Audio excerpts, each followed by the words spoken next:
वालेकुम जी। डॉक्टर हमज़ा अशरफ। काफ़ी ज़्यादा सारे बच्चों की एक डिमांड आ रही थी कि हमें रमज़ान रूटीन के बारे में बताया जाए। तो मैंने एक दो वीडियोस पहले अपलोड तो की जिसमें आपको स्टूडेंट्स की रमज़ान रूटीन के बारे में बताया गया, लेकिन आज मैंने आप लोगों के साथ अपनी रमज़ान की रूटीन शेयर करनी है, जिसकी बेसिस के अंदर मैंने ना सिर्फ एफएससी में टॉप किया, मेरे एमडी कैट की रूटीन के दौरान भी रमज़ान था और मेरे सारे जो प्रोफेशनल एग्ज़ाम्स थे वो भी मेरे रमज़ान के दौरान आए। तो चाहे आप मैट्रिक, एफएससी, एमडी कैट या एमबीबीएस के स्टूडेंट्स हैं या किसी भी चीज़ के स्टूडेंट्स हैं और आप लोग रमज़ान में अच्छे तरीके से पढ़ना चाहते हैं, तो ये वीडियो आप लोगों के लिए है, exclusive routine of doctor Hamza Ashraf. तो सबसे पहले हम बात ये कर लेते हैं कि रमज़ान के अंदर मसला क्या आता है। अब मेरे जैसा बंदा जो आम डेज़ के अंदर सुबह अच्छा खासा नाश्ता करके चाय का कप लेके पढ़ने के लिए जाता था और वो अपनी बुक्स को पढ़ता था और हर आधे घंटे घंटे के बाद ब्रेक लेके थोड़े सी चाय के सिप लगाए, थोड़ा सा जूस पिया, खाना खा के फिर पढ़ने चला जाता था। उसको थोड़ी बहुत भूख भी लगती थी, फिर दोपहर को कैलूला करके शाम को फिर थोड़ी सी चाय पी और फिर पढ़ने लग जाता था।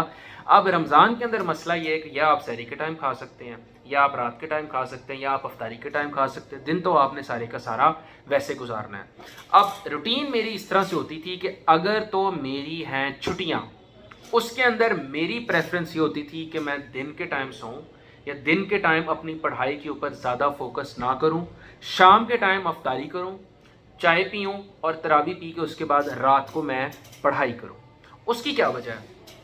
अब एक मेरे जैसा बंदा है, अभी भी आपने देखा होगा कि मैंने चाय का ग्लास अपने साथ रखा हुआ है, जो कि चाय का शौकीन है, जो कि खाने पीने का शौकीन है, जो कि पढ़ाई को वो चाहता है कि जो मैं पढ़ूं वो मेरे दिमाग के अंदर भी आए। तो पढ़ना उसको उसी टाइम चाहिए जब वो साथ साथ हल्का फुल्का खा भी सकता है, वो अपना ग्लूकोज लेवल भी मेंटेन कर सकता है। मैंने एक दो दफ़ा ट्राई की कि यार मैं दिन में भी पढ़ता हूँ, मैंने सहरी की, मैं सहरी के बाद सो गया, मैं सो के उठा, ज़ाहिर मैं टीथ ब्रश भी नहीं कर सकता, रोज़ा टूट सकता है, ना मैं कुछ खा पी सकता हूँ। और मैंने जब किताब खोली तो आधे घंटे बाद मेरा सर दर्द शुरू हो गया, कोई चीज़ मेरे दिमाग में नहीं जा रही और सिर्फ मैं एक दिलासा दे रहा हूँ अपने आप को कि जी मैं पढ़ रहा हूँ, लेकिन उसका फ़ायदा मुझे कुछ भी नहीं हो रहा था। इसी तरह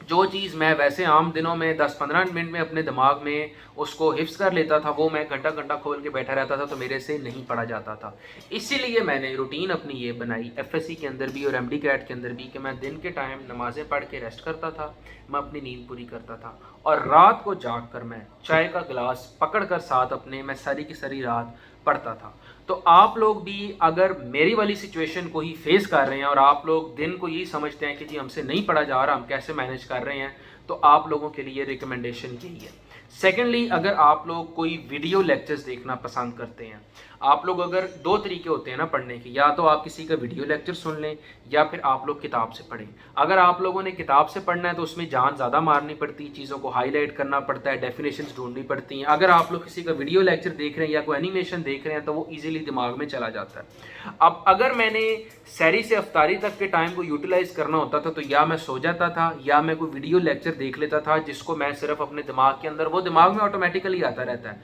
वो टीचर खपता रहता है, आपके दिमाग के अंदर वीडियो लेक्चर डालता रहता है। तो या मैं वो वीडियो लेक्चर देख लेता था, फॉर एग्जांपल एमबीबीएस में डॉक्टर नजीब का, एफएससी एमडी कैट में अपने किसी टीचर का लेक्चर सुन लेता था,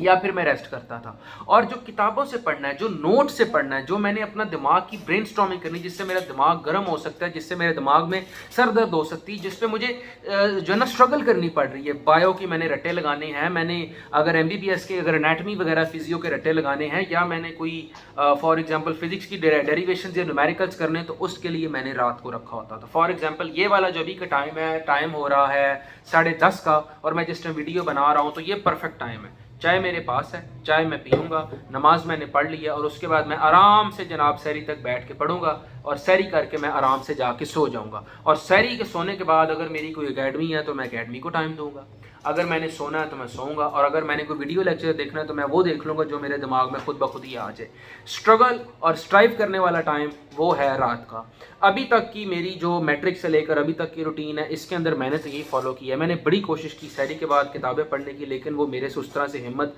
नहीं हो पाती थी, तो इसलिए मैं उसकी ज़्यादा कोशिश भी नहीं करता था। लेकिन अगर फिर भी मुझे सहरी के बाद करना पड़े तो उसका तरीक़ाकार ये होता है कि वज़ू कर कर के अपने आप को फ्रेश रखें, कोशिश करें थोड़ी सी ब्रेक्स लें, और अगर आपको सोने का दिल कर रहा है तो सो जाएं, और कोशिश करें कि उस टाइम पढ़ें जब आपके पास ग्लूकोज को पूरा करने के लिए कोई फ्रूट चाट भी हो, कोई चॉकलेट्स भी हो, और आप اتنا پڑھیں جتنا آپ کے دماغ میں ہضم ہو جائے. نقصان صرف یہ ہے کہ سحری سے لے کر جب آپ افطاری تک اٹھے رہتے ہیں، کتاب آپ تب بھی کھول کے پڑھ تو سکتے ہیں، مسئلہ اس میں یہ ہوتا ہے کہ وہ چیز آپ کے دماغ میں نہیں جاتی. افطاری کے بعد آپ دوبارہ کتاب کھولو گے، دوبارہ ایسے ہوگا نہیں ہوگی. تو میں چاہتا ہوں کم سے کم ٹائم میں آپ لوگ زیادہ سے زیادہ چیزوں کو اپنے دماغ میں ابزارو کر سکیں. اس کا طریقہ کار یہی ہے: